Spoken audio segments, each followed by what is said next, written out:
Hello guys, कैसे हो आप सब? सॉरी होप आप लोग बहुत अच्छे होंगे। Today we are going to start single entry system. इसमें हम लोग पढ़ेंगे सिंगल एंट्री के बारे में कि उसका स्टेटमेंट कैसा है और इसका statement of profit and loss और इसके some adjustment, additional capital drawing, depreciation of fix assets, bad debts, reserves for doubtful debts, under valuation and over valuation of assets and liabilities, interest on loan, interest on capital, interest on drawing, outstanding unpaid expense, prepaid expense, expense paid in advance, unexpired expense। इस chapter में हम लोग सही ये पढ़ने वाले हैं। Okay so guys, हम लोग स्टार्ट करेंगे अभी सिंगल एंट्री का इंट्रोडक्शन। सो स्टार्ट करते हैं इंट्रोडक्शन। आप लोग वीडियो पूरी देखिएगा ताकि आप लोग को वीडियो पसंद आए और उसको लाइक करें और शेयर करें, कमेंट करके ज़रूर बताएं कि आपको वीडियो कैसी लगी। सो हम लोग शुरू करते हैं। हे गाइस, अब हम लोग देखेंगे इंट्रोडक्शन सिंगल एंट्री का। सिंगल एंट्री मतलब ऐसा बुक बनाओ जिसमें जो लोग सोल ट्रेडिंग कंसर्न होते हैं वो लोग सिंगल एंट्री का ही यूज़ करते हैं, क्योंकि उन लोग के पास छोटा मोटा बिजनेस होता है इसीलिए। तो सो गाइस, हम लोग स्टार्ट करेंगे introduction. We have studied double entry system of sole trading concern in previous chapter. मतलब हम लोग ने बहुत सारे चैप्टर में सोल ट्रेडिंग कंसर्न के बारे में पढ़ा होगा, डबल एंट्री सिस्टम जिसमें यूज़ हुआ है। Now in this chapter we are going to learn single entry system of sole trading concern only. मतलब यहाँ पे जो सोल ट्रेडिंग कंसर्न छोटी मोटी दुकान में जो लोग अपना बुक में लिखते हैं हिसाब किताब, उसको बोलते हैं सिंगल एंट्री सिस्टम। ओके, इन हम लोग देखेंगे single entry system can be useful suitable for small size business where the number of transaction are small.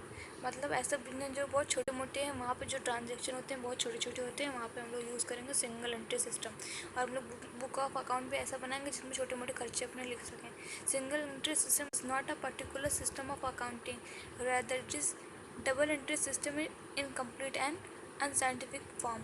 मतलब ऐसे सिस्टम जो छोटे छोटे खर्चों को लिखा जाता है जिसमें उसको बोलते हैं सिंगल एंट्री सिस्टम। अब हम लोग इस चैप्टर में यही पढ़ेंगे सिंगल एंट्री सिस्टम के बारे में, कैसे क्या क्या लिखा जाता है। Okay, meaning of the single entry system. Under this system cash book and personal account of debtor and creditor are maintain, real and nominal accounts are not maintain. मतलब यहाँ पे जो डेटर और क्रेडिटर होते हैं वो लोग अपना पर्सनल अकाउंट बनाते हैं कैश बुक में, और उन लोग छोटे मोटे ट्रांजेक्शन को सिंगल एंट्री सिस्टम में लिखते हैं। Single entry system has no proper set of rules to be followed. मतलब सिंगल एंट्री सिस्टम में कोई रूल फॉलो नहीं होते हैं। और यहाँ पे दो डेफिनेशन दी गई हैं, आप लोग पढ़ लीजिएगा जो भी है वो सिंगल एंट्री सिस्टम के बारे में। अब हम लोग पढ़ेंगे single entry system is suitable for the following reason. Number point 1, it is very simple method of recording of business transaction. मतलब ये बहुत सिंपल मेथड है बिजनेस ट्रांजेक्शन के रिकॉर्ड करने के लिए। Second, accounting record can easily be maintain since it does not require adequate skill knowledge of principle of book keeping. मतलब ज़रूरी नहीं है कि बहुत ज़्यादा नॉलेज है तभी हम लोग बुक कीपिंग में लिखें, नहीं, हम लोग सिंगल एंट्री सिस्टम में नॉर्मल नॉलेज होना भी ज़रूरी है, बहुत ज़्यादा नॉलेज की ज़रूरत नहीं पड़ती। It is less expensive as compare to double entry keeping. मतलब ये बहुत कम खर्चे का है। फोर्थ, असाइनमेंट ऑफ प्रॉफिट और loss is much easier. Fifth, it is too small concern with limited number of transaction are very few assets and liability. It can be prepare easily in short period of time. ये बहुत easy कम time में तैयार। अब हम लोग देखेंगे कि हम लोगों को क्या प्रिपेयर करना है अपनी सिंगल एंट्री के लिए। Preparation of opening and closing statement of affair. Find out the financial position of business under single entry system. Following statement are prepared. हम लोग 3 स्टेटमेंट प्रिपेयर करेंगे। फर्स्ट है opening statement of affairs, second closing statement of affairs, third statement of profit और loss. ये तीनों statements में हम लोग प्रिपेयर करेंगे कि मतलब सिंगल एंट्री सिस्टम में क्या क्या आएगा, ये इसी के अंदर हम लोग लिखेंगे इसके बारे में। तो हम लोग अब स्टार्ट करते हैं कि कौन सा कॉलम कैसे बनाया जाएगा, इसके बारे में अब हम लोग। Following format of the statement of affairs में give the idea of items to be shown in it in the books of. मतलब यहाँ पे जो भी होंगे उनका बुक्स है और इसमें हम लोग statement of affairs as on, जिस दिन ये हम लोग बनाएंगे उस दिन का liability, sundry creditors, bills payables, outstanding expense, bank overdraft, bank loan. और एसेट साइड में plant and machinery, furniture and fixture, building, investment, sundry debtors, bill receivable, prepaid expense, cash in hand, cash at bank. ये हम लोग लिखेंगे यहाँ पे amount, और यहाँ पे जो बैलेंसिंग फिगर आएगा उसे हम लोग कैपिटल बोलेंगे। ठीक है, नोट कर लो सब लोग। Opening statement of affairs and closing statement of affairs can be prepared in columnar form. मतलब हम लोग जो ओपनिंग और क्लोजिंग स्टेटमेंट बनाएंगे वो कॉलम फॉर्म में होना चाहिए। ओके, देन हम लोग प्रिपेयर करेंगे statement of profit and loss. So अब हम लोग पढ़ेंगे statement of profit and loss for the year ended. इसमें हम लोग 3 कॉलम बनाएंगे, first particular, second amount, third amount. Particular में लिखेंगे सबसे पहले closing capital, capital at the end of the year, उसका अमाउंट हम लोग डायरेक्ट बाहर के कॉलम में लिखेंगे। एंड सेकंड ऐड करेंगे इसमें drawing made during the year, मतलब ऐसा ड्राइंग जो हम लोग ड्यूरिंग वो साल में जो चल रहा होगा ड्राइंग, उसमें हम लोग ऐड कर देंगे। ये वो ड्राइंग या तो कैश में होगा, इन कैश, या फिर काइंड में, या फिर किसी चीज़ में इन काइंड, दोनों को ऐड कर लेंगे उस क्लोजिंग कैपिटल में। देन हम लोग लेस करेंगे additional capital both during the year, मतलब हम लोग ने ऐसा कैपिटल के खरीदा होगा उसको हम लोग लेस कर देंगे जो ड्यूरिंग द ईयर होगा।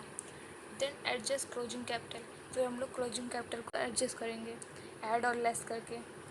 देन लेस करेंगे ओपनिंग कैपिटल, फिर हम लोग के पास नेट, इसमें हम लोग को नेट प्रॉफिट या नेट लॉस मिलेगा फॉर द ईयर एंडेड। अब हम लोग एक क्वेश्चन करके देखेंगे जिसमें आप लोगों को पूरा समझ में आ गया है कि कैसे किया गया है।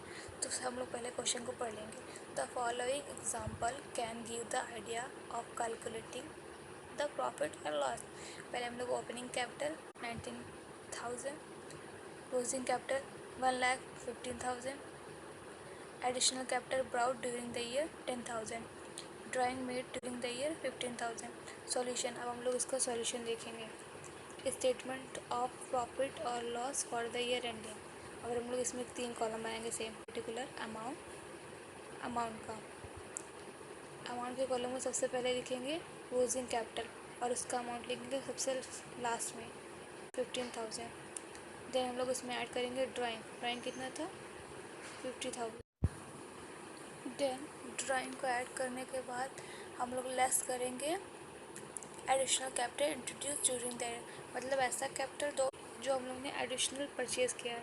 जैसे हम लोग साल के स्टार्टिंग में हम लोग क्लोजिंग कैपिटल से स्टार्ट करते हैं, तो हम लोग बीच में कुछ ना कुछ यूज़ करते हैं बिजनेस में, उसको हम लोग अपने बिजनेस में लेके आते हैं, तो उसको हम लोग बोलते हैं एडिशनल कैपिटल। जैसे हम लोग के मंथ पूरा मतलब साल चल रहा है और उसमें हम लोग ने मशीनरी खरीदी, तो वो हम लोग के बिज़नेस के लिए फर्नीचर हुआ, लेकिन वो हम लोग के लिए एक तरफ से कैपिटल हुआ, तो वो हम लोग का कैपिटल ड्यूरिंग द ईयर हो जाएगा, उसको बोलेंगे एडिशनल कैपिटल, और उसको हम लोग लेस कर देंगे। यहाँ पर एडिशनल कैपिटल है 10,000, एडजस्ट क्लोजिंग कैपिटल, अब हम लोग एडजस्ट करेंगे क्लोजिंग कैपिटल को, यहाँ पे ऐड किया और लेस किया, यहाँ पे आया 1,55,000। देन हम लोग लेस कर देंगे ओपनिंग कैपिटल, यहाँ पे 19,000 को ओपनिंग करेंगे तो यहाँ पे आएगा। सब चीज़ों को ऐड और लेस करने के बाद हम लोगों को मिलेगा net profit for the year and 65,000। ये क्वेश्चन आप लोग एक बार फिर से पढ़ लीजिएगा और इसको समझ के एक बार करके प्रैक्टिस करके देखिएगा। और अगर आपको वीडियो पसंद आया तो इसे लाइक करें, शेयर करें, सब्सक्राइब करें। और हम लोग आके इसका 2-3 सम और कर लेंगे ताकि आप लोगों को याद करने में और समझने में आसानी हो जाए।